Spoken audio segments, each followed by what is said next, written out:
जनो जानन्निदं सत्यं मुच्यते भवबन्धनं। श्री स्वामीनारायण भगवाननी जय। अक्षर पुरुषोत्तम महाराजनी जय। गुणातीतानंद स्वामी महाराजनी जय। प्रमुख स्वामी महाराजनी जय। महंत स्वामी महाराजनी जय। सूरत अक्षरधाम महोत्सवनी जय। कार्यकर सुवर्ण महोत्सवनी जय।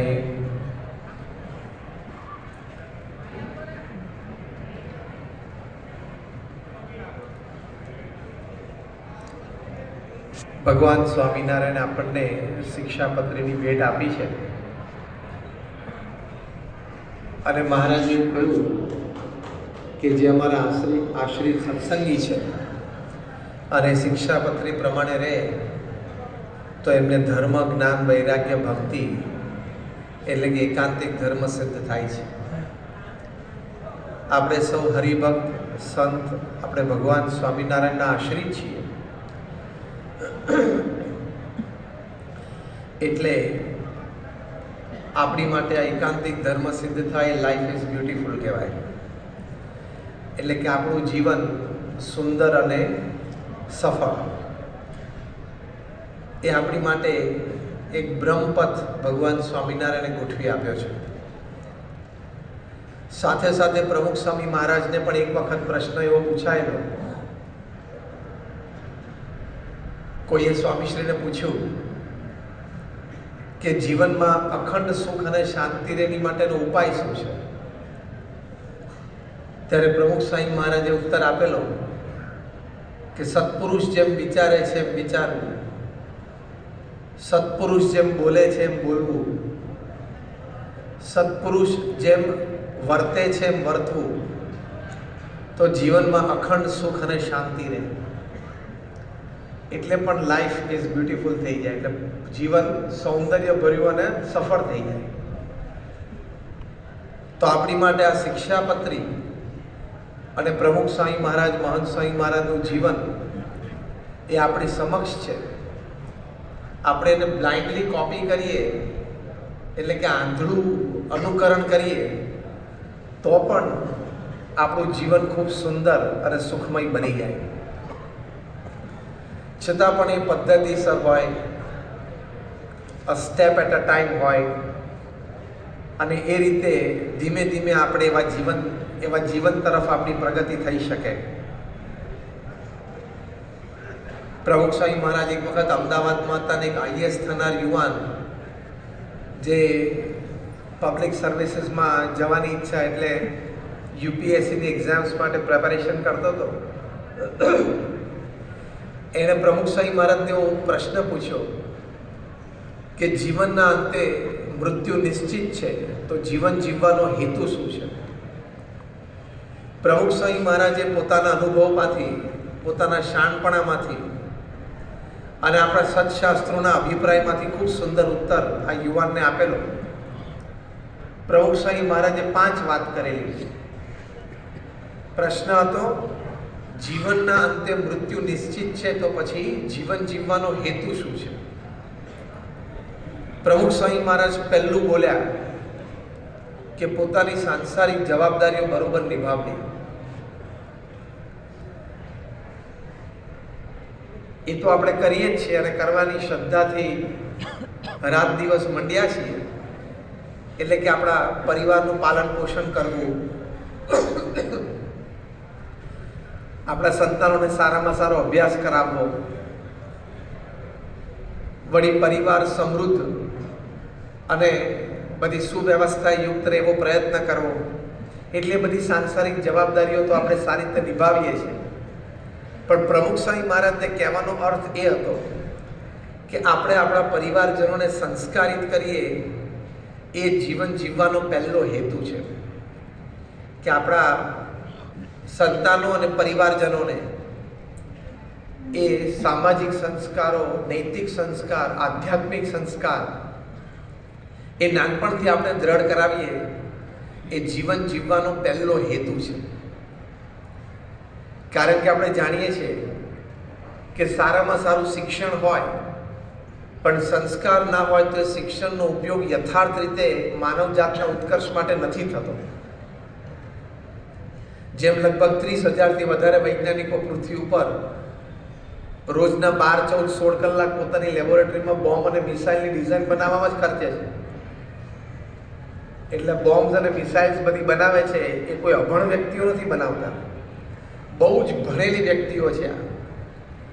અને એ લોકો ગ્રેજ્યુએટ્સ કે પોસ્ટ ગ્રેજ્યુએટ્સ કે ડોક્ટરેટ એ ઘણા બધા તો some of the finest universities in the world એમાંથી થયેલા છે.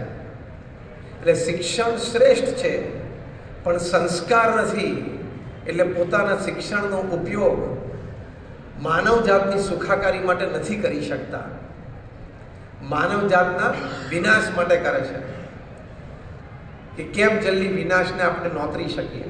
જો આ 30,000 વૈજ્ઞાનિકો કોરોના દરમિયાન એ બધી પ્રવૃત્તિ છોડીને કોરોના પર વળગ્યા હોત તો પૃથ્વીને આટલું બધું નુકસાન જાત નહીં. પણ એ બુદ્ધિ એમને સૂજે નહીં, કારણ કે સંસ્કાર નહીં. એટલે પ્રમુખ સ્વામી મહારાજ પોતાના અનુભવ પરથી એક વાત કરતા,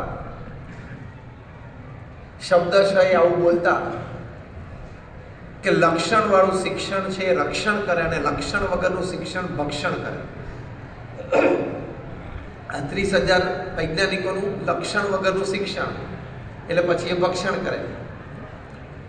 એટલે આ પહેલી વાત જે પ્રમુખ સ્વામી મહારાજે કરી કે સંસ્કાર હોવા એ ખૂબ જરૂરી છે. હવે આપણે સંસ્કાર શબ્દ તો બહુ સાંભળ્યો છે, પણ હવે એકચ્યુઅલી પ્રેક્ટિકલી સંસ્કાર એટલે છે શું? આ તો સવારે મહારાજે શિક્ષાપત્રીમાં લખ્યું છે કે સૂર્યોદય પહેલા ઉઠવું અને ઉઠીને ભગવાનનું સ્મરણ કરવું એ સંસ્કાર કહેવાય. પછી ત્યારબાદ નહીં ધોઈને શુદ્ધ અને પવિત્ર ચોખ્ખા વસ્ત્ર પહેરવા એ સંસ્કાર કહેવાય. પછી આપણા ઘરમાં ઘર મંદિર હોય ત્યાં બેસીને આપણે પાઠ પૂજા કરીએ, આરતી કરીએ એ સંસ્કાર કહેવાય. પછી માતા પિતાને પગે લાગીએ એ સંસ્કાર કહેવાય. પછી વિદ્યાર્થીઓ વિદ્યાભ્યાસ માટે જાય ત્યાં નિયમિત ફોકસ એટલે કોન્સન્ટ્રેશનથી, એકાગ્રતાથી એક આદર્શ વિદ્યાર્થી તરીકે રહીને અભ્યાસ કરે એ સંસ્કાર કહેવાય. અને વડીલો છે નોકરી ધંધે જાય ત્યાં નીતિમત્તા અને પ્રામાણિકતા રાખે એ સંસ્કાર કહેવાય. ઘરની બહાર હોય ત્યારે બહારની ખાણીપીણીનો આપણે વિવેક રાખીએ એ સંસ્કાર કહેવાય. કોઈ વ્યસન આપણને ના રહે કોઈ પણ જાતનું એ સંસ્કાર કહેવાય. કોઈનું ખોટું લઈ ના લઈએ એ સંસ્કાર કહેવાય. જ્યાં કામ કરતા હોય ત્યાં જેવો પગાર આપણને મળતો હોય એ પ્રમાણે આપણે કામ કરવું, મહારાજની શિક્ષાપત્રીમાં આજ્ઞા છે, એ સંસ્કાર કહેવાય. પછી સાયંકાળે મંદિરે દર્શન કરવા જવું, ઓફિસથી આ ઘરે આવતા અથવા તો ઘરે આવીને પછી ઘરની નજીક હોય અને દૂર હોય તો પછી આપણે ઘર મંદિરમાં આરતી અષ્ટક કરીએ સંધ્યા સમયે એ સંસ્કાર કહેવાય. ભગવાનને થાળ કરીને જમીએ એટલે પ્રસાદ થાય, એનો ભાવ નિર્ગુણ થઈ જાય એ સંસ્કાર કહેવાય.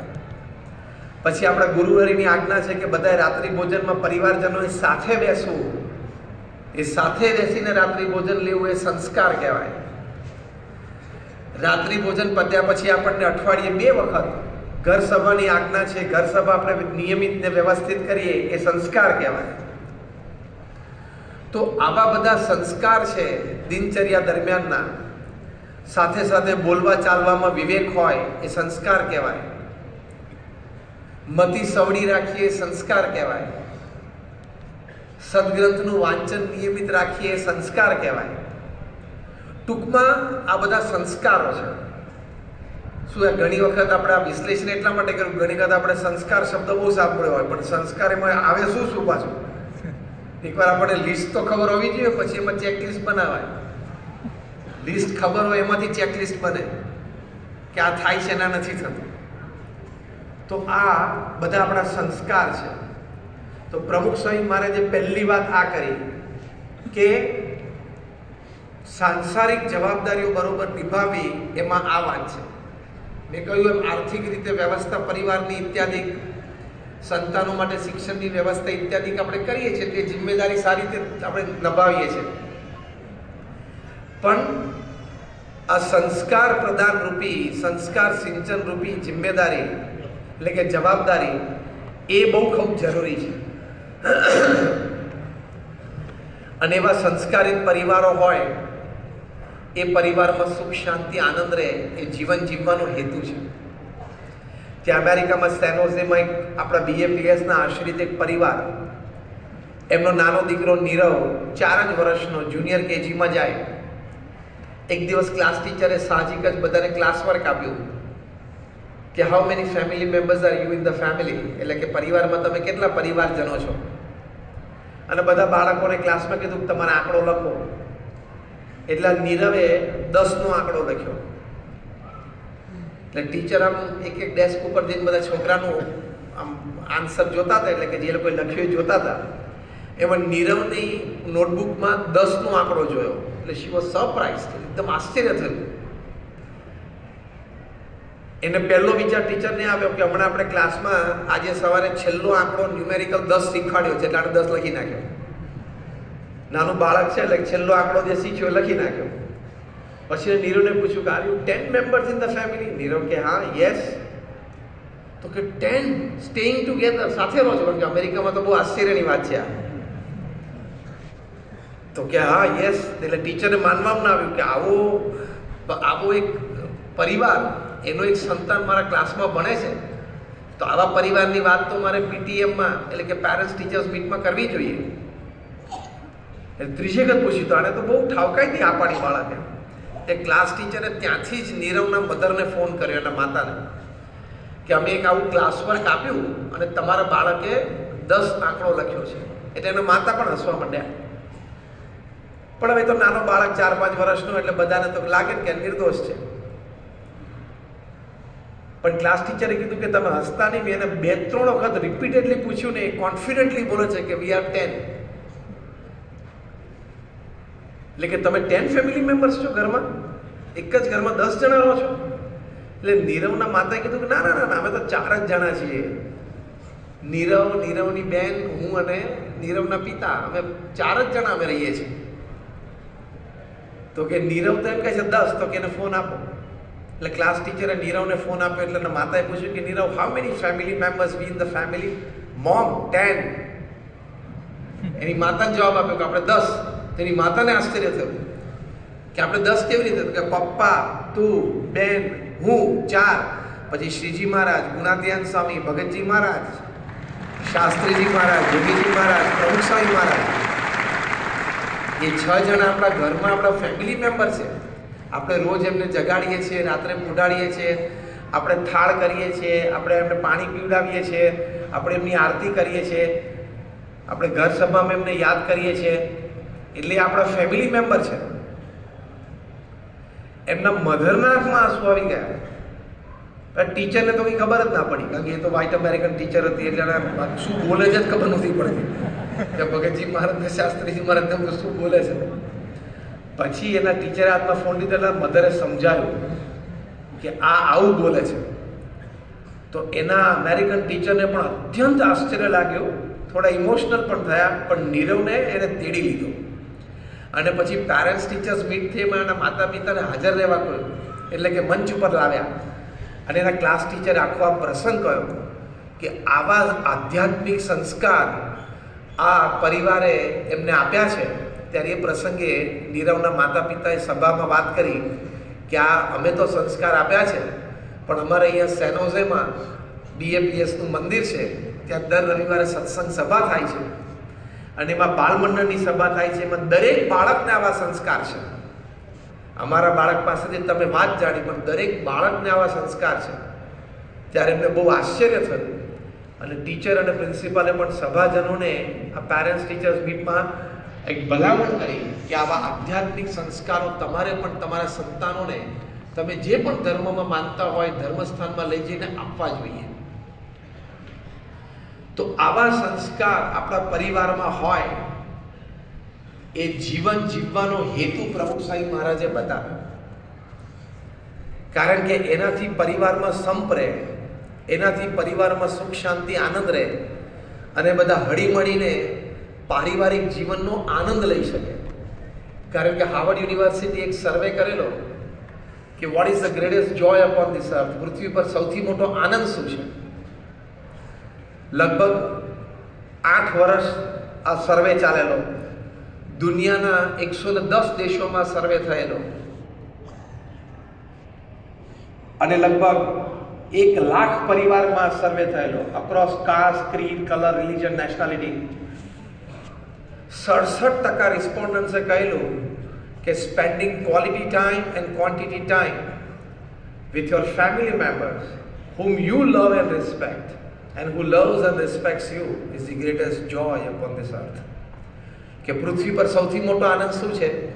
તો 67%થી વધારે જેને પ્રતિભાવો આપ્યા એમણે કહેલું કે જે પરિવારજનો માટે તમને પ્રેમ અને આદર છે, જે આપણે હોય, અને એ પરિવારજનોને તમારી માટે પ્રેમ અને આદર છે, એમની સાથે ક્વોલિટી અને ક્વોન્ટિટી ટાઈમ વિતાવવો, એટલે બેસવું, વાતો કરવી, સાથે જમવું, સાથે હળવું મળવું, સાથે હરવા ફરવા જવું, એ પૃથ્વી પર સૌથી મોટો આનંદ છે. એટલે પ્રમુખ સ્વામી મહારાજની આ વાત સાચી છે કે નાનપણથી જો બાળકને આવી કેળવણી આપવામાં આવે, અને ઘણા બધા મહાપુરુષો, રાધર એવો શબ્દ આપણે વાપરી શકીએ, બૌદ્ધા જે મહાપુરુષોનો અર્થ હું એટલે એવું કરું છું કે જેણે સમાજને કંઈક પ્રદાન આપ્યું, ભાવિ પેઢીઓ એમાંથી કંઈક શીખીને પોતાનું જીવન ઉન્નત કરી શકે, એવા મહાપુરુષોની વાત છે. એ બધાના ઘડતરમાં નાનપણથી એમના માતા પિતાના સંસ્કાર રહેલા છે. તો એ આપણી સાંસારિક જવાબદારી. જ્યારે સત્ય નદેલા માઇક્રોસોફ્ટના CEO બન્યા અને બિલ ગેટ્સની ચેર ઉપર બેઠા, ભારત દેશ માટે ગૌરવની વાત હતી. એના થોડાક દિવસો પછી એક બહુ જ નામાંકિત પત્રકારે એમનો ઇન્ટરવ્યુ લીધેલો. એમને પૂછ્યું કે તમારી આ જર્ની, હૈદરાબાદમાં તમે સામાન્ય સ્કૂલમાં ભણેલા, હૈદરાબાદ પબ્લિક સ્કૂલ આમ પ્રતિષ્ઠિત ને સારી સ્કૂલ, પણ આમ ઇન્ફ્રાસ્ટ્રક્ચર ને બધું આપણે જોઈએ તો ઘણું જૂના જેવું લાગે. અમે ત્યાં એક કોન્વોકેશન ડેમાં ગયેલા, અમે જોયેલું, અમને દેખાડેલું કે સત્ય નદેલા આ ક્લાસમાં બેસીને ભણેલા. માઇક્રોસોફ્ટના ચેરમેન એટલે કેવડી મોટી વાત થઈ. હવે તો ટેબ્લેટ, CEO, આ બધાના વાર્ષિક પગાર 1200, 1500, 1800 કરોડ હોય છે. ખબર પડી કયો આંકડો બોલ્યો? આ બધાની જે રેન્જ છે ને 1200, 1500, 1800 કરોડના પગાર વાળા છે આ બધા. એટલે રોજનો 5 કરોડનો પગાર. બેઠું ઇન્ડિયન રૂપીસ પ્રમાણે આ બધા રોજના 5 કરોડના પગાર વાળા છે. Per day, every evening 6 PM it is 5 CR. એમને પૂછ્યું કે તમારી આ જર્ની હૈદરાબાદથી માંડીને અહીં સુધી, માઇક્રોસોફ્ટના CEO સુધીની, એની પાછળનું મુખ્ય પરિબળ કયું? સત્ય નદેલા તરત જ બોલ્યા, માય પેરેન્ટ્સ, મારા માતા પિતા. પછી એમણે બીજી વાત કરી.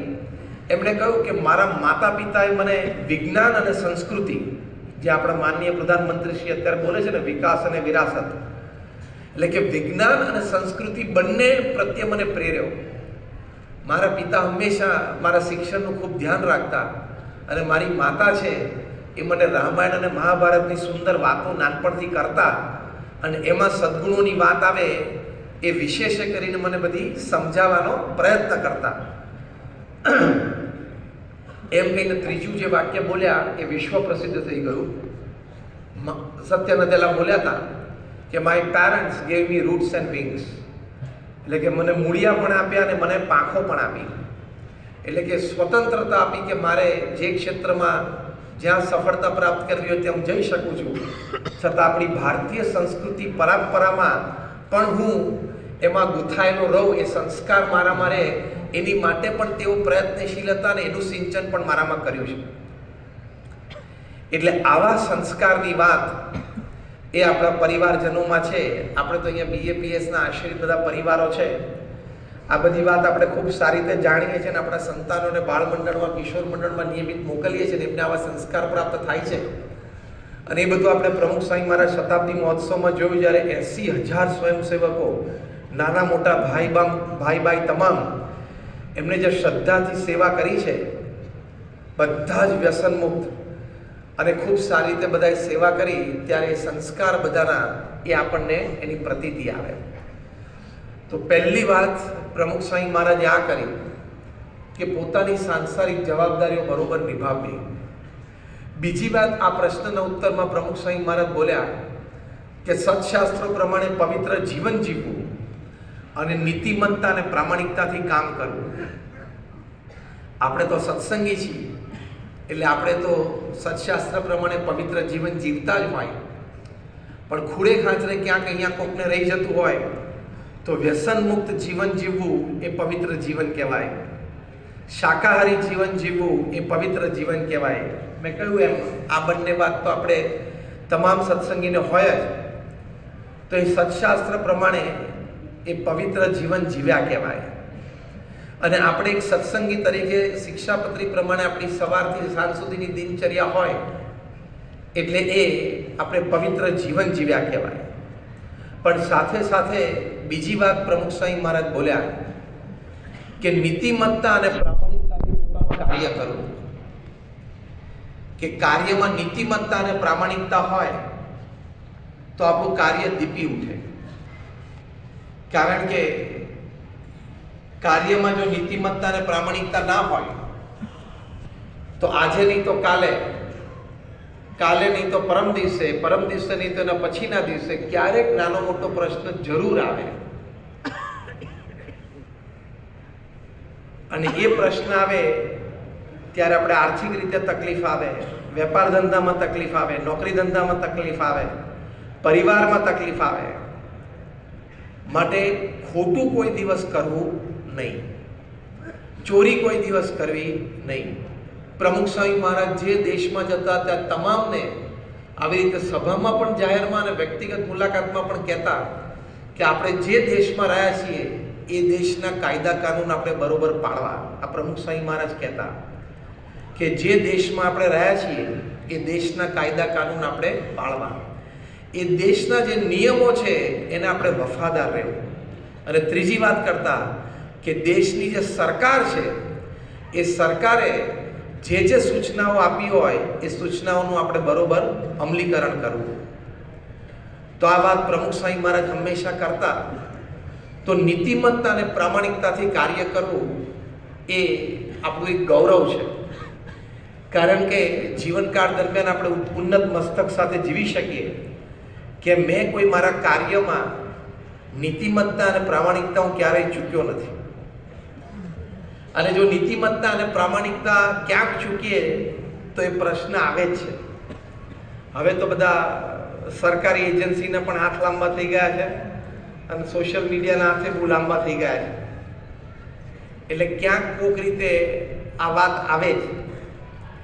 2018ની સાલમાં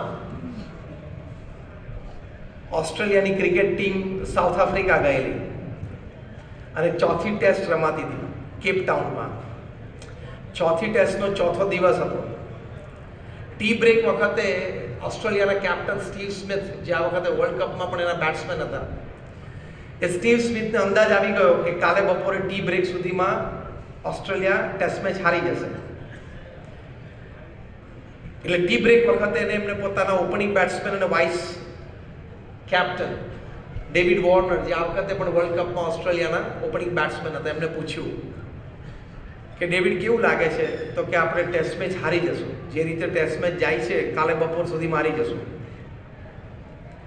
હારવું તો નથી તો શું કરીએ? હવે હારવું ના હોય તો એક જ રીત છે, ક્યાંક અનીતિ કરીએ. એટલે બે જણાએ ભેગા થઈને એક પ્લાન બનાવ્યો અને એ પ્લાનમાં ઓસ્ટ્રેલિયા ટીમના એક પ્લેયર હતા કેમેરુન બેનક્રોફ્ટ, એમને બોલાવ્યા કે ટી બ્રેક પછી આપણે અંદર જઈએ એટલે ખિસ્સામાં તું એક લોખંડની આટલી પતરી ભેગી રાખજે અને તને મિડોલ ઉપર ઊભા રાખશો. એટલે દરેક બોલ તારી પાસે જ આવશે ફિલ્ડ થઈને, અને છેલ્લે બોલર રનઅપ પૂરી કરે એટલે રનઅપ આવે ત્યારે તારે જ બોલ આપવાનો થાય મિડોન ઉપર ઊભો હોય ત્યારે. તારા હાથમાં બોલ આવે ને તારે બોલ સાથે પતરી ઘસવાની અને આપણે નવો બોલ લેશું એટલે ન્યૂ બોલ હોય અને તારે એક સીમની એક જ બાજુ પતરી ઘસવાની એટલે 5, 7, 10 ઓવર પતે ત્યાં સુધીમાં સીમની એક બાજુનો બોલ રફ થઈ જાય, ડલ થઈ જાય, એની શાઇન જતી રહે અને સીમની એક બાજુનો એકદમ શાઇનિંગ નવો બોલ હોય એટલે રિવર્સ સ્વિંગ ચાલુ થઈ જાય.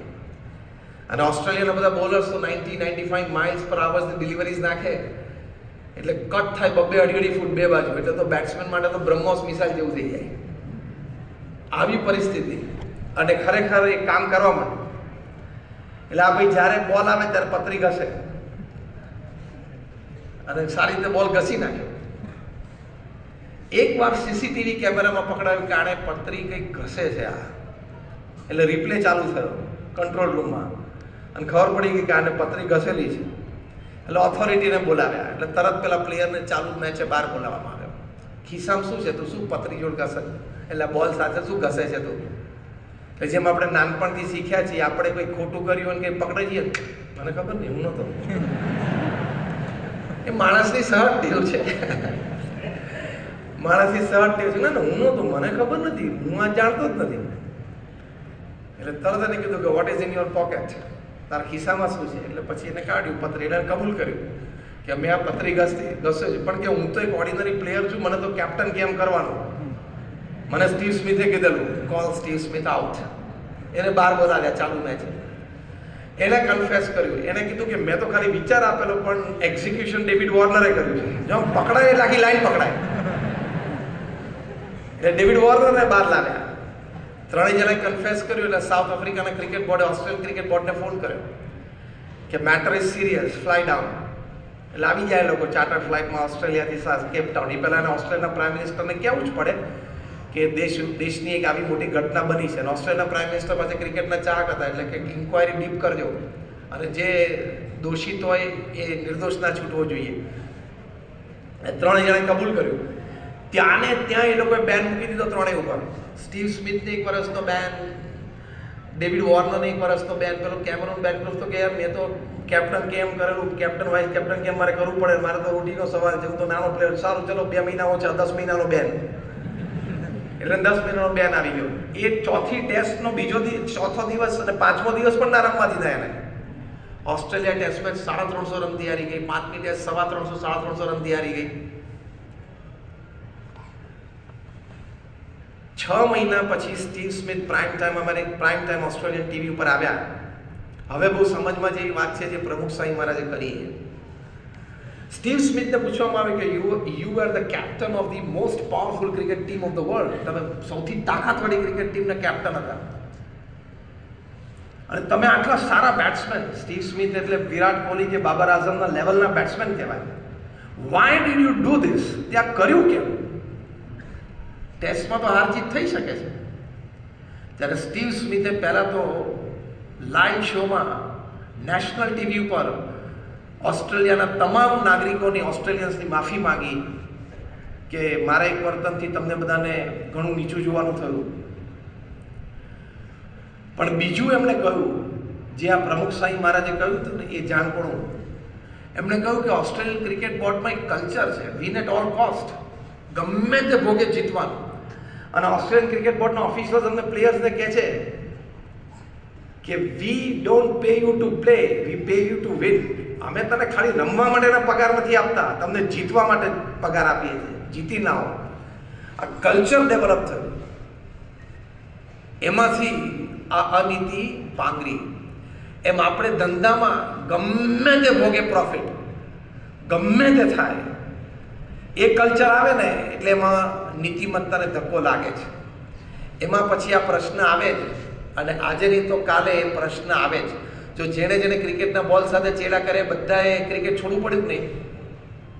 જેણે બેંક સાથે ચેડા કરે બધાએ દેશ છોડવો પડ્યો જ નહીં. 2-3 લંડન ભાગી ગયા છે, 2-3 કેરેબિયન આઇલેન્ડ ભાગી ગયા છે, બધાને પાછા લાવવાના જ છે.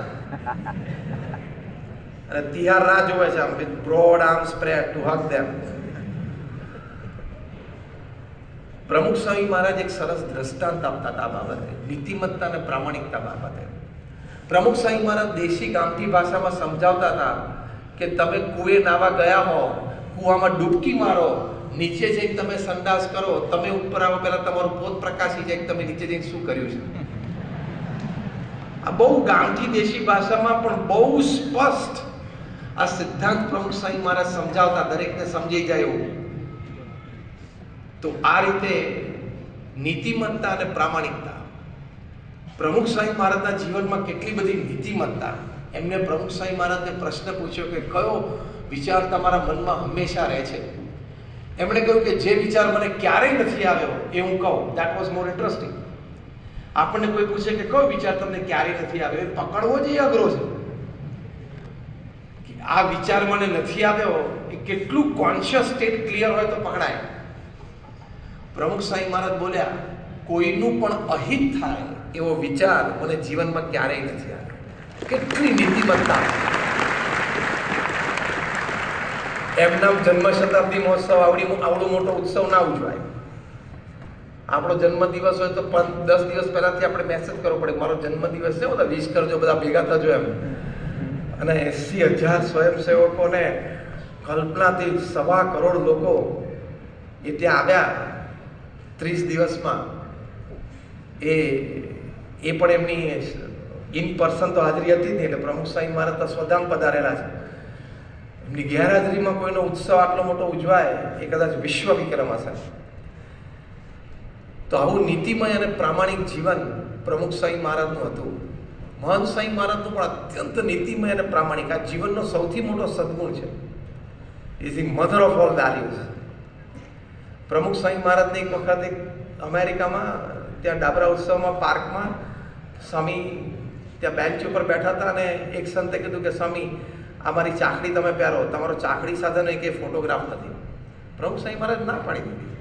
સ્વામી કે કોઈ દિવસ પહેરતો જ નથી, ભાઈ ખાલી ફોટા પાડવા માટે શું પહેરવાનું.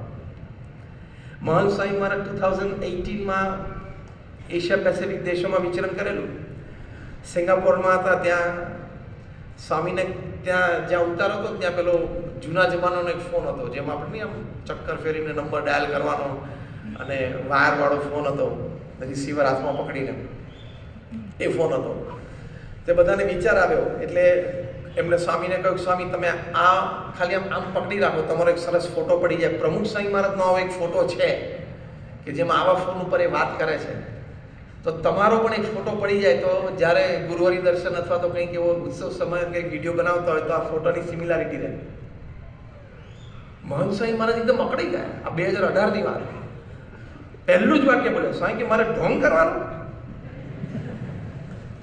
હવે એમને ખબર છે ને આખી દુનિયાને ખબર છે કે આવો એક ફોટો એમનો ક્લિક થાય એટલે કેટલો વાયરલ થાય ને કેટલો પ્રસિદ્ધ થાય. સ્વામી કે મારે ઢોંગ કરવાનો. તો કે બાપા ઢોંગની વાત નથી, આ તો એક સ્મૃતિ માટેનો પ્રસંગ છે. કે પણ સ્વામી કે હું વાત કોની સાથે કરું? એટલે વળી કોઈક સંતને વિચારે, સ્વામી મહારાજ સાથે તો તમારે અખંડ હોટલાઇન છે, તમે રિસીવર વગર કરો, રિસીવર હાથમાં પકડી કરો, મહારાજને હાયલો તો કરો, જય સ્વામિનારાયણ તો કરો. એમ કહી સ્વામી હાથમાં રિસીવર પકડાઈ દીધું. સ્વામી કે મહારાજ જય સ્વામિનારાયણ, ત્યાંથી ફોટો પડી ગયો. એટલે એ બીજી વાત હતી, પણ એમને આ વાત કરી કે મારે ઢોંગ કરવાનું. જેમ પ્રમુખ સ્વામી મહારાજ બોલ્યા કે મારે આ દેખાવ કરવાનો. તો અત્યંત પ્રામાણિક જીવન આપણા ગુરુઓનું છે, જેમને આપણે પ્રત્યક્ષ જોયા છે, પ્રમુખ સ્વામી મહારાજ અને મહંત સ્વામી મહારાજને. ત્યાં અમેરિકા અક્ષરધામ વખતે એ ઉત્સવ દરમિયાન એક દિવસ એવો હતો કે જ્યારે 40 કાઉન્ટી ટાઉન ના મેયર એક સાથે મંચ ઉપર હાજર હતા. 40 મેયર્સ, 40 મેયર એક સાથે સભામાં હાજર હતા. એટલી ભવ્ય સભા હતી. એમાં લગભગ 7-8 જેટલા જે મોટી કાઉન્ટીઝને કે ટાઉન્સના મેયર હતા, એ લોકોએ પોતાના પ્રતિભાવ આપ્યા, અક્ષરધામના દર્શન કર્યા. એમાંથી એક મેયર બોલેલા. એમણે કહ્યું મહંત સ્વામી મહારાજના ચહેરા માટે કે એમના ચહેરા ઉપર પ્રામાણિકતા છે ને એ મને બહુ સ્પર્શી ગઈ છે. એટલે વારે વારે મને એમ થાય છે કે એમના ચહેરા સામે હું જોઉં. The honesty on his face has touched me a lot. એવું એ બોલેલા. ત્યારે બધા સભાજનોને પણ ખૂબ આનંદ થયેલો. તો નીતિમત્તા અને પ્રામાણિકતા આપણને શિક્ષાપત્રીમાં પણ ભગવાન સ્વામિનારાયણ શીખવાડી છે, અને આ ઉત્તરમાં પણ સ્વામીએ વાત કરી. ત્રીજી વાત પ્રમુખ સ્વામી મહારાજ ઉત્તરમાં બોલેલા કે શક્ય હોય એટલું અન્યને મદદરૂપ થવું, એટલે કે સેવાની ભાવના આપણે રાખવી. સેવાની વાત આવે ત્યારે બીએપીએસ સ્વામિનારાયણ સંપ્રદાયમાંથી અનેક લોકોને પ્રેરણા મળે એવી વાતો છે. કારણ કે સેવાની વાત આવે પછી તને મને ધને કોઈ પણ પ્રકારની હોય, બીએપીએસના વોલેન્ટિયર્સ એ અલૌકિક અને અદ્વિતીય છે. એ તો હવે પૃથ્વી ઉપર પ્રસ્થાપિત થઈ ગયું છે. 1992માં યોગીજી મહારાજના શતાબ્દી મહોત્સવ વખતે ઉત્સવના પ્રથમ જ દિવસે ઓક્ટોબરની 31મી તારીખે આપણે મુખ્ય મંચ ઉપરથી રોહિત મહેતાનું સન્માન કરેલું. આ પ્રથમ એવી વ્યક્તિ, પ્રથમ ભારતીય જે લાયન્સ ઇન્ટરનેશનલના પ્રેસિડેન્ટ બનેલા, એટલે કે આંતરરાષ્ટ્રીય લાયન્સ ક્લબના પ્રેસિડેન્ટ બનેલા પ્રથમ ભારતીય, એમનું સન્માન હતું. એમણે કહ્યું મંચ ઉપરથી પોતાના પ્રવચનમાં કે આખા વિશ્વમાં 14,000 લાયન્સ ક્લબ્સ ચાલે છે અને અમારા મેમ્બર્સ, એમણે એ વખતે લગભગ એવું કહેલું, એક્ઝેક્ટલી મને એમ શ્યોર નથી પણ લગભગ એવું બોલેલા 34-37 લાખ યોગી બોલેલા એટલા અમારા મેમ્બર્સ છે આખા વિશ્વમાં. આ 14,000 ક્લબ ને આટલી મેમ્બરશીપ છે. આટલું બોલીને તરત બીજું વાક્ય ભાઈ બોલેલા, પણ બીએપીએસના સ્વયંસેવકો જેવી નિસ્વાર્થ ભાવનાથી સેવા કરે છે એમાંથી અમારે બધાએ ઘણું શીખવાનું છે. લાયન્સ ઇન્ટરનેશનલના પ્રેસિડેન્ટ બોલેલા, બહુ જ મોટી આંતરરાષ્ટ્રીય સેવાભાવી સંસ્થા છે અને ખૂબ સારું કાર્ય કરે છે દેશ પરદેશમાં. તો પણ એમને આ વાતની પ્રતીતિ અને આ વાતનો એમ ઇકરાર કહેવાય ને કે એમને કબૂલાત કરી. એટલે અન્યને મદદરૂપ થવું એ આપણને સ્વામીએ શીખવાડ્યું છે. એટલે એમાં મુખ્યત્વે આ સેવાની વાત છે. આપણે કોઈ પણ તને મને ધને અથવા તો શિક્ષણ ક્ષેત્રે, તબીબી ક્ષેત્રે કોઈ પણ સેવા કરીએ છીએ એ પણ એક જીવન જીવવાનો હેતુ છે. કારણ કે બધું જ આપણા માટે અને આપણા સ્વાર્થ માટે અને આપણા પરિવાર માટે અને આપણા પેટ માટે જ થાય એ કંઈ મનુષ્ય જીવન નથી. તો આપણે પશુઓ પણ જીવે છે. પણ આપણને આપણા ગુરુએ આ શીખ શીખવાડી છે કે અન્યને માટે પણ જીવવું. એ પોતે જીવન મંત્ર ઉપર જીવ્યા.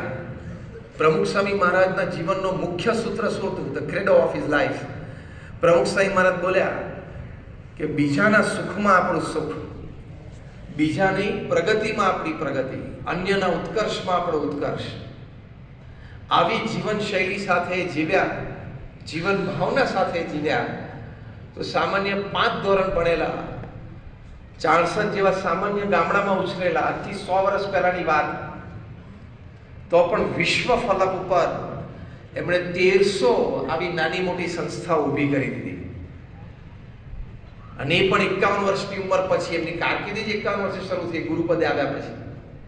એટલે 51 થી 95, 45 વર્ષમાં 1300 hospital, hostel, school, college, community centre, સંસ્કાર કેન્દ્ર, હરિમંદિર, મંદિર, અક્ષરધામ. એટલે દર 15મા દિવસે 45 વર્ષ સુધી પ્રમુખ સ્વામી મહારાજ એક સંસ્થાની ભેટ સમાજને આપી. આ એક વિશ્વ વિક્રમ છે. જમીન સંપાદન થવી, એ જમીન લીગલી ક્લિયર થવી, લોકલ ગવર્મેન્ટ બોડીઝમાં ત્યાં શું કરવું છે બીએપીએસ ટ્રસ્ટી બોર્ડમાં નક્કી થવું. પછી બીએપીએસ એક એનપીઓ છે, એટલે કે નોન પ્રોફિટ ઓર્ગેનાઇઝેશન, એટલે ફંડ્સ ચેરિટી રૂપે સમાજમાંથી રેઝ થવા. પછી આર્કિટેક્ટ પ્લાન ડિઝાઇન કરે, એ પ્લાન્સ છે લોકલ ગવર્મેન્ટ બોડીઝમાં પાસ થાય. પછી ટેન્ડર્સ ડિશ આઉટ થાય, ટેન્ડર નક્કી થાય, કોન્ટ્રાક્ટર નક્કી થાય, ખાતવિધિ થાય, 2-5 માળની ઇમારત તૈયાર થઈ જાય, એનો લોકાર્પણ સમારોહ થાય, 2-4 સ્વયંસેવકો સમર્પિત જોઈએ બીએપીએસની વિચારધારા પ્રમાણે સંસ્થા ચલાવવા માટે, બીજા 2-5-15 પેઇડ એમ્પ્લોઈઝ જોઈએ, નક્કી થઈ જાય. આખી આ કહાની જમીન સંપાદનથી માંડીને આ સંસ્થાનું ઉદ્ઘાટન થવું, એ આખી કહાની પ્રમુખ સ્વામી મહારાજે 45 વર્ષ સુધી દર 15મા દિવસે પૂરી કરી. આ એક વિશ્વ વિક્રમ હશે. હજી આપણે કંઈ એક્ઝેક્ટ તપાસ કરીને વાત નથી કરતા, પણ જે કક્ષા છે એની પરથી લાગે છે કે આ એક વિશ્વ વિક્રમ સ્વામી ઘટના તો છે જ. તો અન્યને મદદરૂપ થવું એવી એક ભાવના આપણે રાખીએ તો એ જીવન જીવવાનો આપણો હેતુ છે. અને એમાંથી આપણને પણ આનંદ મળે છે, અન્યને પણ પ્રેરણા મળે છે. કોરોના દરમિયાન તો ઘણા બધાએ ઘણી બધી સેવાઓ કરી, પણ એક બહુ જ પ્રસંગ જે મને પર્સનલી સ્પર્શી ગયેલો એ તામિલનાડુ રાજ્યના મદુરાઈ શહેરનો એ આ પ્રસંગ કે જ્યારે પ્રથમ લોકડાઉન આવ્યું ત્યારે ત્યાંથી બધો મજૂર વર્ગ પાછો જવા માંડ્યો. તામિલનાડુથી પછી ઓરિસ્સા, બિહાર, ઉત્તર પ્રદેશ તરફ ટ્રેનો ભરપૂર જતી, બસ ભરપૂર જતી બધી. તેમાં મદુરાઈમાં ત્યાં હાઈવે પર એક બાર્બરની શોપ હતી, એટલે કે હેર કટિંગ સલૂન હતું. એનું નામ સી મોહનદાસ, એની નાની 13 વર્ષની દીકરી સી નેત્રા. આ નાની છોકરી આ બધાને ચાલતા જોયા, ઘણાના પગમાં ચંપલ નહીં, જે કંઈ ઘર વખરી કોથળામાં કે થેલીમાં ભરાય તે ખભે નાખીને જતા હોય, ક્યાં ખાશે, ખાવાનું મળશે નહીં, એની કોઈ નક્કી વાત નહીં. એટલે આ દીકરીને દયા આવી, એને ખબર હતી આ 13 વર્ષની સી નેત્રા એ છોકરી બહુ જ ભણવામાં હોશિયાર હતી, એક્સલન્ટલી ઇન્ટેલિજન્ટ. એટલે એના પિતાશ્રી બહુ મહેનત કરીને આ છોકરીને IAS ઓફિસર બને, UPSC ક્લિયર કરવા માટે પોતાની ક્ષમતા પ્રમાણે 5 લાખ રૂપિયાની FD કરે.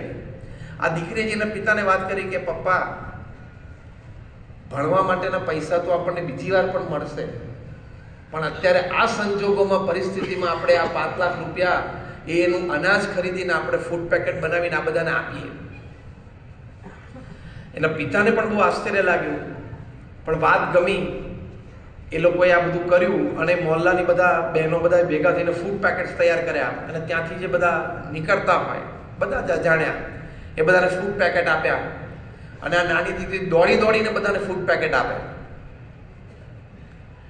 હવે એ વાત લોકલ ન્યૂઝપેપરમાં છપાણી કે આને આવી ભાવના ત્યાંથી રિફ્લેક્ટ થઈ, બાઉન્સ થઈ. પ્રાઇમ મિનિસ્ટર નરેન્દ્ર મોદીજીને ખબર પડી, એમણે મન કી બાતમાં આ પ્રસંગ લીધો, આ બાળકીનો, અને એનો ફોટોગ્રાફ સાથે. તો જેવી મન કી બાતમાં વાત આવી એવું તો એના ઘરે લાઈન લાગવા માંડી. એ વખતના તામિલનાડુના ચીફ મિનિસ્ટર હતા પલાનીસ્વામીએ પણ ઘરે ગયા ને કીધું કે આ દીકરીને જ્યાં સુધી જેટલું ભણવું હોય દેશ પરદેશમાં તામિલનાડુ સરકાર એની બધી જ વ્યવસ્થા કરશે એવો એમને ઓર્ડર પાસ કર્યો. ઘણા બધા લોકોએ ઘણી બધી મદદ કરવાની ભાવના રાખી. ત્યાંથી આ વાત ઉછળી યુનાઇટેડ નેશન્સમાં, અને યુનાઇટેડ નેશન્સના રેપ્રેઝેન્ટેટિવ દિલ્હીથી મદુરાઈ સ્પેશિયલ આ પરિવારને મળવા માટે આવ્યા. અને આ દીકરીની આવી જીવન ભાવના જોઈ એમણે આખો રિપોર્ટ તૈયાર કર્યો, યુનાઇટેડ નેશન્સમાં એ રજૂઆત કરી. તો યુનાઇટેડ નેશન્સે નક્કી કર્યું કે 2021-22 સાલમાં આ દીકરી એ United Nations ambassador for the poor એને બિરુદ આપ્યું. 1 વર્ષ સુધી એમ્બેસેડર તરીકે દુનિયાના 35 દેશોમાં આવી મોટી મોટી કોન્ફરન્સમાં 13-14 વર્ષની દીકરીએ પ્રવચનો કર્યા કે ગરીબો માટે અને જરૂરિયાતમંદ લોકો માટે આપણે કેવી જીવન ભાવના રાખવી જોઈએ, કેવી રીતે આપણે એને મદદરૂપ થવું જોઈએ. At the age of 14, she was ambassador of United Nations. અને અત્યારે UPSC માટે તૈયારી કરે છે. હવે આવા ઓફિસર્સ દેશને મળે તો દેશ ક્યાં જઈને ઊભા રહે. તો જો અન્યને મદદરૂપ થવાની જીવન ભાવના હંમેશા આપણે રાખવી. આપણા સગાવાલા હોય, ભાઈ હોય, બહેન હોય, એને મદદની જરૂર હોય તો કદાચ આપણે થોડુંક મન દુઃખ હોય, તકલીફ હોય સંબંધોમાં, પણ મદદ કરવી. પડોશીને કોઈ મદદની જરૂર હોય તો ચોક્કસ કરવી. પ્રમુખ સ્વામી મહારાજે તો ઇંગ્લેન્ડમાં આપણે હરિભક્ત ચંદુભાઈને કહેલું તમારી પડોશમાં એમના મિત્ર દર્શન કરવા લઈ આવેલા. એ તો વ્હાઇટ બ્રિટિશ મેન હતો, મોટી ઉંમરના હતા, એકલા હતા. પ્રમુખ સ્વામી મહારાજે એમને કહ્યું આપણા હરિભક્તને કે તમે પડોશમાં જ રહો છો તો તમારે એનું 2 ટાઈમ જમવાનું ધ્યાન રાખવું, અને ધામમાં જાય ત્યાં સુધી તમારે એની દેખરેખ રાખવી. અને ચંદુભાઈએ દેખરેખ રાખી. તો અન્યને જ્યાં થઈ શકે ત્યાં થોડું મદદરૂપ થઈએ. અને આપણે તો મુખ્ય તો આ સેવાની વાત છે કે સેવાની તક આવે ત્યારે કોઈ દિવસ મૂકવી નહીં. કારણ કે આપણને મહારાજે પણ વતનામૃત મધ્યનું 25મું વતનામૃત છે, એમાં મહારાજે કહ્યું કે ઉકા ખાચર જેવી સંતની સેવા કરવાનું વ્યસન પડે તો એ નિર્વાસનિક થઈ જાય. અમેરિકામાં જે અક્ષરધામ થયું ને એમાં જે હરિભક્તોએ સેવા કરી છે, કલ્પનાતીત શબ્દ પણ બહુ જ નાનો ને બહુ ટૂંકો પડે. The history of the volunteers એ પુસ્તક પણ એ લોકો ત્યાંથી પ્રકાશિત કર્યું છે. પણ એક સ્વયંસેવકની ગાથા તમે જુઓ, કલ્પનાતીત. એક શામળભાઈ સુથાર, એમની ઉંમર તો લગભગ 70-72 વર્ષની. હવે એ તો બહુ જ નિષ્ઠાવાન હરિભક્ત. એમ અર્લી 80sમાં, લેટ 70s અર્લી 80sમાં એ અમેરિકા ગયેલા, ત્યાં એન્જિનિયરિંગ પૂરું કર્યું, ખૂબ સારી જોબ, અને પછી પાર્ટનરશિપમાં કંપની ઇત્યાદિ. પણ પછી જ્યારે ત્યાં શિખરબદ્ધ મંદિર અને હવેલીના બાંધકામ શરૂ થયા, પ્રમુખ સ્વામી મહારાજે સામેથી એને ફોન કર્યો અને સ્વામી એને બહુ પ્રેમથી તુકારે બોલાવતા. આ પ્રસંગ એમણે ત્યાં સત્સંગ પ્રવૃત્તિ કાર્યાલયના વિડીયો રેકોર્ડિંગમાં પણ એમણે આપ્યો. સ્વામીએ ફોન કર્યો. સ્વામી કે શ્યામલ શું કરે છે? ત્યાં રાત પડી ગઈ હતી, રાત્રે 10-10:30 થયા હશે. તો કે બસ બાપા કંઈ નહીં, આ ઘર સભા પૂરી કરીને હવે આરામમાં હવે સુવા જતો હતો, ત્યાં આપનો ફોન આવ્યો. સાહેબ કે શ્યામલ, આપણે છે ને ત્યાં હ્યુસ્ટનમાં, આપણે ત્યાં ટોરન્ટોમાં મંદિર, શિખરબદ્ધ મંદિર થાય છે ને, હવેલી કરવી છે. તો મને એમ થાય છે કે તું ત્યાં સાઇટ ઉપર જા અને ત્યાં સેવા કર. તો કે ભલે સ્વામી. બીજે દિવસે જોબ પર રજા મૂકીને કેરળ જતા રહ્યા અને ત્યાં સેવા કરી, આખી હવેલી બાંધી. એ હવેલીનું કામ પૂરું થયું. થોડા વખત તો સ્વામી કે શ્યામલ શું કરે? તો કે બાબા બેઠો છું ઓફિસમાં. સ્વામી કે આપણે એટલાન્ટામાં આખી હવેલી કરવી છે, તને અનુભવ છે તો તું હવેલી ત્યાં પૂરી કરી આવ. ભલે. તો ત્યાં 1.5 વર્ષ જઈ આવ્યા. પછી વોશિંગ્ટન ડીસીનું મંદિર બાંધવાનું હતું, તે આખું બાંધ્યું. શિકાગોની આખી હવેલી બાંધકામ. આ દરમિયાન એમને 3 વખત હાર્ટ એટેક આવ્યો. એમનો હાર્ટ 15% જ ચાલે. ભારતમાં કોઈ લગ્ન પ્રસંગ સગાવાલામાં નજીકમાં છે એટલે ભારત આવ્યા. બાપા મુંબઈ હતા એટલે મુંબઈ લેન્ડ થયા અને સ્વામીના દર્શન કરી 2 દિવસ લાભ લઈને પછી ગુજરાત આવવાના હતા. સ્વામી કે બાપા મારું હૃદય 15% જ ચાલે છે, ગમે ત્યારે બંધ થઈ જાય. ડોક્ટરે એમ કીધું તમારે શ્રમ લેવો નહીં. સ્વામી કે શ્યામળ, તારું હૃદય બંધ કરવું એ ડોક્ટરના હાથમાં છે કે મહારાજના હાથમાં છે? તું ચિંતા ના કરીશ. એમ કરીને પ્રમુખ સ્વામી મહારાજે 8-10 વખત એમની હૃદય ઉપર, છાતી પર હાથ ફેર્યો મુંબઈમાં, ત્યાં દાદર મંદિરે.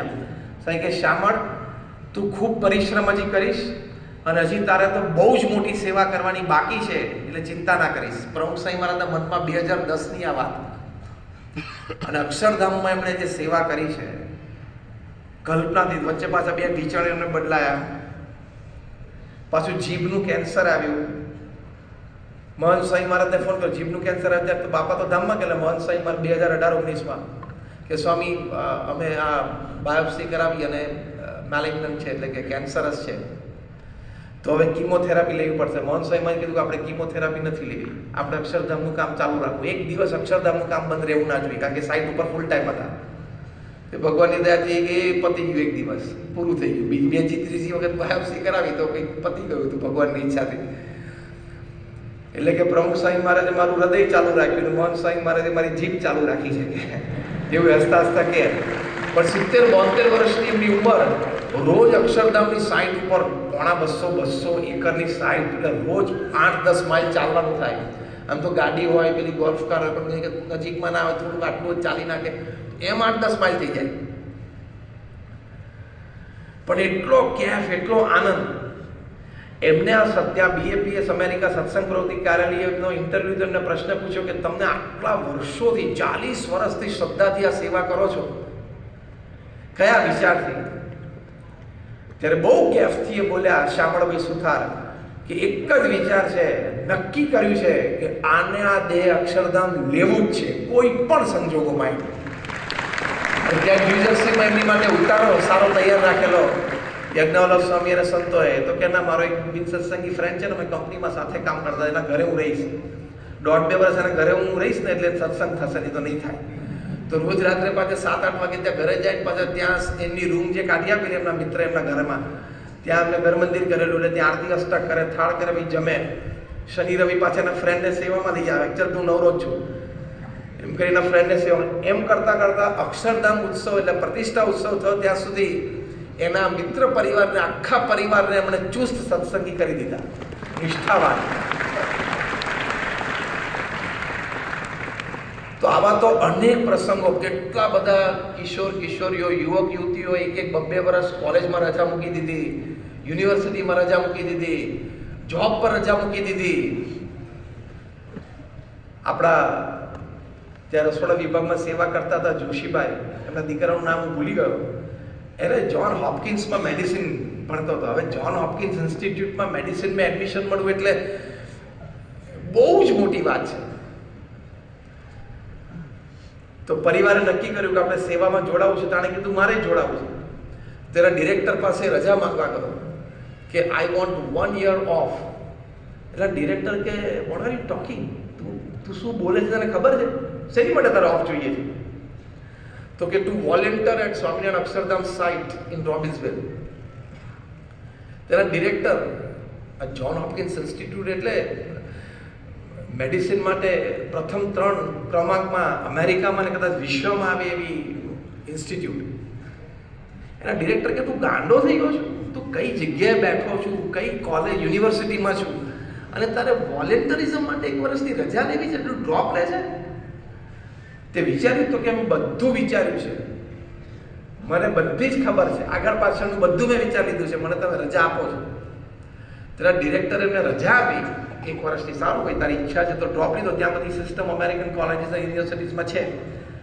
1 વર્ષની જ્હોન હોપકિન્સ ઇન્સ્ટિટ્યૂટમાંથી મેડિસિનના કોર્સમાંથી રજા લઈ, એટલે કે ડ્રોપ લઈ અને અક્ષરધામની સાઇટ ઉપર, અને ત્યાં તો બધા અમેરિકાના બોર્ન છોકરા છોકરીઓ હોય એ બિચારાને અડધાને તો ભારત આવું ના ગમે, કારણ કે એને અહીંની ધૂળ ના ગમે, અહીંનું વાતાવરણ ના ગમે, અહીંયા આટલી બધી ભીડ ના ગમે. કારણ કે અમેરિકાના રસ્તા ઉપર ભૂલથી કોઈ માણસ તમને ચાલતો જોવા જ ના મળે. કોઈ ચાલતું જ નથી ત્યાં. ચાલતો સમજવાનું કે વોક લેવા નીકળ્યો હોય, બાકી ચાલે નહીં. એટલી બધી દેશની સમૃદ્ધિ છે. તો એ લોકોને ના ફાવે, એ સમજી શકીએ છીએ. અહીંનું વાતાવરણ ના ફાવે, ગરમી ના ફાવે, ધૂળ ના ફાવે, લોકોની વાતચીતની રીતભાત ના ફાવે, એટલે ના જ રહે. એવા ત્યાં આપણા બાળક, કિશોર યુવક એકદમ ધૂળમાં રગદોળી ગયા. ત્યાં આત્મકીર્તિ સ્વામીની રૂમમાં અમે સાથે રહેતા. મેં આત્મકીર્તિ સ્વામીને પૂછ્યું, મેં કીધું કે અદ્ભુત કોઈ પ્રસંગ હોય અમને કહો. તમે સાઈડ પર ગયા, તેમણે આટલું શિલ્પ દેખાડ્યું. એમાં એક દેવતાની મૂર્તિ અને ઢીચણ ઉપર આમ બેઠા હોય દેવતા, અને હાથમાં હાર હોય, મુગટ ને બધા સરસ ખેસ ને બધું, આમ હાર પહેરાવતો હોય મહારાજને, આમ એવી એક દેવતાની મૂર્તિનું શિલ્પ હતું. એટલે અમને શિલ્પ દેખાડ્યું તો બધાને કહ્યું કે આ શિલ્પ બધાને સ્પર્શી ગયું. Eyes, nose, lips, cheeks, ears, આમ સિમેટ્રી એટલી, અને perfect human features, facial features perfect અને સો હેન્ડસમ. એમને આ તો બહુ અદ્ભુત શિલ્પ છે. એટલે પછી બધાએ કહ્યું કે આ તો કોઈ સારો શિલ્પકાર હશે ને બનાવ્યું હશે. ત્યારે આત્મકીર્તિ સ્વામીએ કહ્યું કે જ્યારે મહંત સ્વામી મહારાજે ટેલ નાખી કે આપણે સ્વયંસેવકો તો ફૂલ ટાઈમ જોશે, કારણ કે સાઇટ ઉપર કામ કરનારા કારીગરો બધા ગયા છે, એટલે કે આપણે ફૂલ ટાઈમ જોશે, ત્યારે ઘણા બધા કિશોરી યુવક યુવતીઓ આ સેવામાં આવ્યા છે. એમાં ફ્લોરિડા, સધર્ન અમેરિકામાં એક સ્ટેટ છે, ફ્લોરિડામાં માયામીના કિશોરી મંડળની એક કિશોરી જે 2nd યર ફાર્મસીમાં ભણે છે, એ લોકોનું ગ્રુપ આ સેવામાં આવ્યું. એ લોકોએ 2-3 દિવસ આ બધી સેવા કરી. પછી એમ થયું કે આ શિલ્પકાર ઓછા છે, આપણે શિલ્પ કરીએ. મહંત સ્વામી મહારાજના આશીર્વાદ છે ને, જ્યાં હાથ નાખશું ત્યાં સફળતા મળશે. તો ફાર્મસીમાં ભણતી 2nd યરમાં BA-BSની એક કિશોરીએ આ પ્રથમ જીવનનું આનું શિલ્પ છે.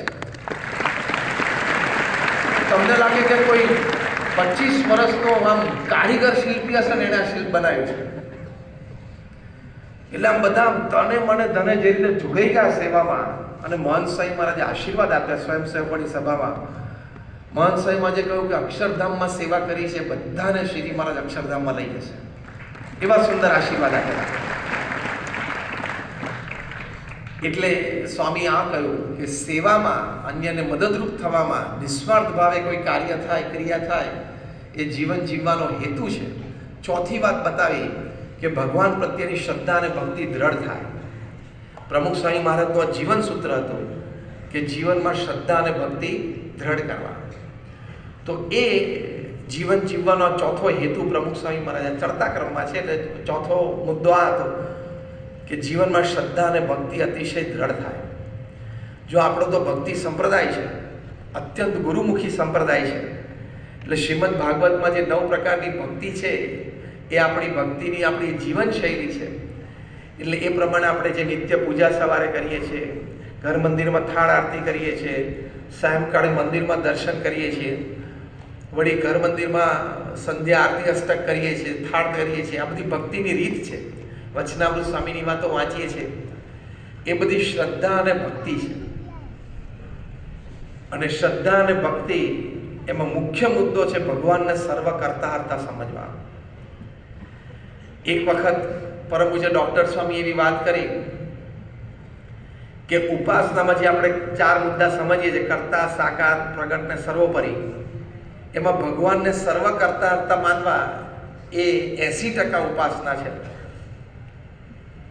કારણ કે સર્વોપરીપણું એમાં સમાઈ જાય. તમે ભગવાનને સર્વ કરતા હરતા કહો એટલે સર્વોપરીપણું એનો ભાગ છે. સર્વ કરતા હરતા ભગવાન છે. એવી વાત ડૉક્ટર સ્વામીએ કરી કે 80% ઉપાસના એટલે ભગવાનને સર્વ કરતા હરતા સમજવા 4 મુદ્દામાંથી. આપણે એમ થાય 4 મુદ્દાને 4 અને 25% આપી દેવા, એવું નથી.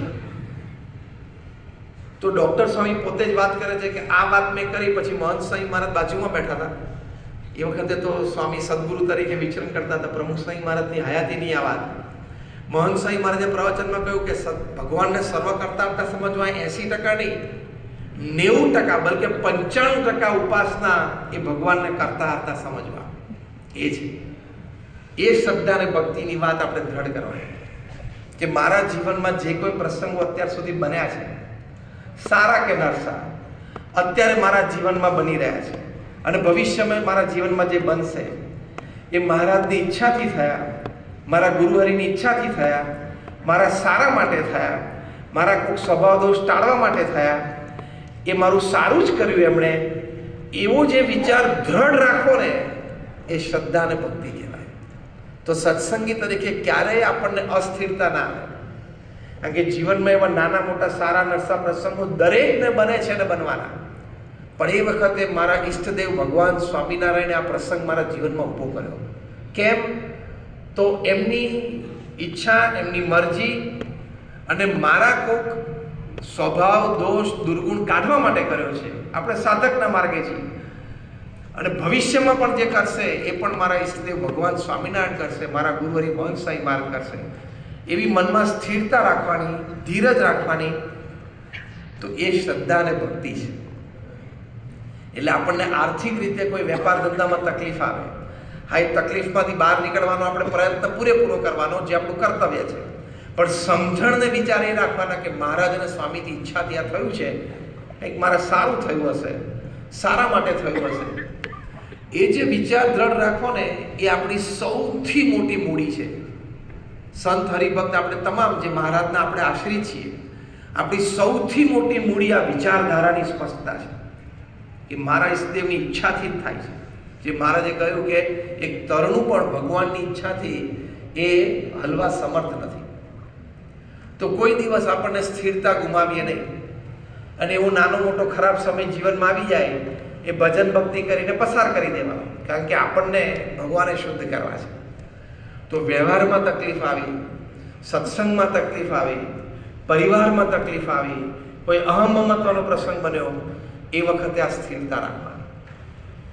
તો આપણને એ શ્રદ્ધા અને ભક્તિ દ્રઢ થયા કે પછી પ્રેક્ટિકલ ભક્તિ તો છે, શ્રદ્ધાનું પ્રેક્ટિકલ સ્વરૂપ ભક્તિ છે. જે મંદિરે દર્શન કરીએ, દંડવત કરીએ, એટલી બધી સ્થિરતા રહે એનાથી. મનુભાઈ માધવાણી પ્રમુખ સ્વામી મહારાજને ઘણી વખત પૂછતા, બહુ જ મોટા બિઝનેસમેન, યુગાન્ડામાં તો 30,000 એકર ઉપર એમની શુગર ફાર્મ, આખી ટાઉનશીપ, અંદર હોસ્પિટલે કરીને, સ્કૂલે કરીને, બધું ખરું. એણે પૂછ્યું કે સ્વામી બહુ જ ટેન્શન રહે છે, સખત ટેન્શન. આટલો મોટો વેપાર ધંધો યુરોપમાં, ઇંગ્લેન્ડમાં, એશિયામાં, અમેરિકામાં, અને આમ સાંજ પડે તો એમ થાય છે કે આમ મોત આવશે કે કેમ, એટલી બધી આમ સ્ટ્રેસ આવી જાય છે. અને તમે પણ આટલી મોટી સંસ્થાનું વહન કરો છો, કોઈ દિવસ તમને તો આવું સ્ટ્રેસ કે ટેન્શન આવતા જ નથી.